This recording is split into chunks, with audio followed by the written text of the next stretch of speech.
Muhammad Ali, you truly were the greatest. Being complimented for greatness by men you've beaten in the ring must truly touch your spirit and cause your heart to sing.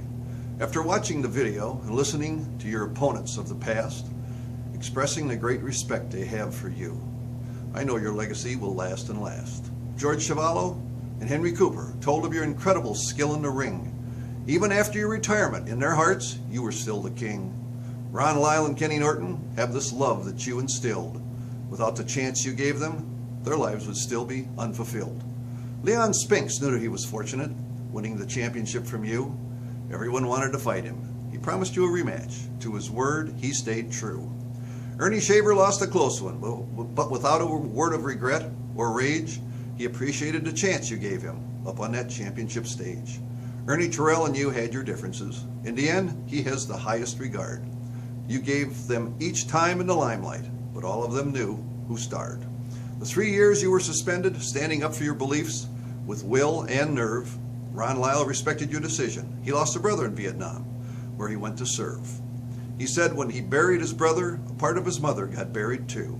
He said, Ali stayed true to his conviction, something many are afraid to do. George Foreman said something interesting. He was afraid of a Frazier fight, but being the #1 contender, he got in the ring with Joe that night.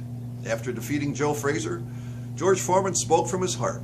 If I'd have fought Frazier before Ali did, I'd have been taken apart. Those two guys were warriors, fighting to the bitter end. Neither of them was the same fighter, even long after they were on the mend. That was the beginning of the match the world wanted to see. Foreman and Ali in Africa, where the championship fight was to be. Foreman said he'd never been so relaxed, with not the least bit of fear. He'd beaten Frazier and Norton. In his mind, an easy win was very clear. When you went on the ropes, he thought he could put you away, blasting away at your body. And this is what you had to say. Is that all you got, George? You whispered in his ear. In the 8th round, it was over, and the crowd let out a cheer.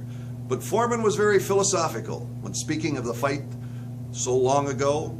The best punch of the fight was never thrown, something most people don't know. When I was falling to the canvas, Ali held back his cocked right hand.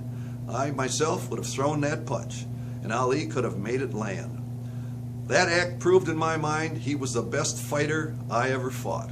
Of course, I was devastated after the fight, but Ali was smart and could fight. I got caught.